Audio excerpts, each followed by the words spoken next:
আর্জেন্টিনার ফ্যানরা বলে ফুটবল তাদের ধর্ম, মেসি তাদের দেবতা। আর এবার সেই দেবতার ভক্তদের পাসপোর্টে লেখা হচ্ছে অপরাধী। না ভাই, এটা আমরা বলছি না, এটা বলছে আর্জেন্টিনার নিরাপত্তা মন্ত্রী প্যাট্রিসিয়া বুলরিক।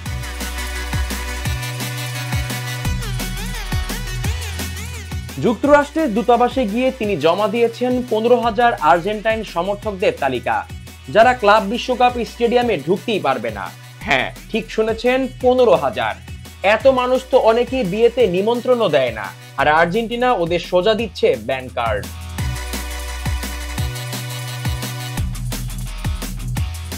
বুলরিক বলছেন, এই তালিকায় থাকা মানুষগুলো সহিংস অপরাধী গ্যালারিতে গোল বাধায়।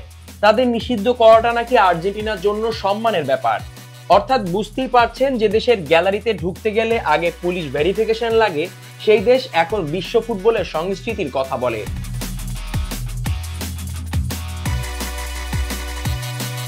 বোকা জুনিয়র সিভার প্লেট এবার খেলবে ক্লাব বিশ্বকাপে, কিন্তু তাদের সেই বিখ্যাত চিৎকার দালোলো দালোলো শোনা যাবে না, কারণ যারা চিৎকার করত তারা এখন চিৎকার মুক্ত গ্যালারি প্রোগ্রামে অংশ নিচ্ছে।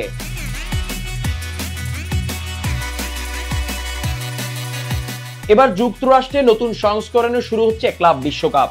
মাঠে থাকবে Real Madrid, Bayern Munich, inter Milan. তাদের শত্রু সাধারণ প্রতিপক্ষ নয়, গ্যালারি ছাড়া আর্জেন্টিনার দুই জায়ান্ট।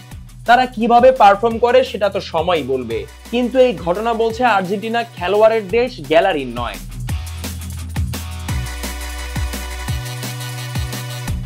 ফুটবল শুধু মাঠে খেলা হয় না, খেলা হয় গ্যালারিতেও। আর সে খেলা এবার হার মানল বিশ্ব চ্যাম্পিয়ন দেশ আর্জেন্টিনা। বাকিরা সাবধান, গ্যালারির যত গুন্ডা এখন সব লাতিনে। জিসান আহমেদ, কালের কণ্ঠ।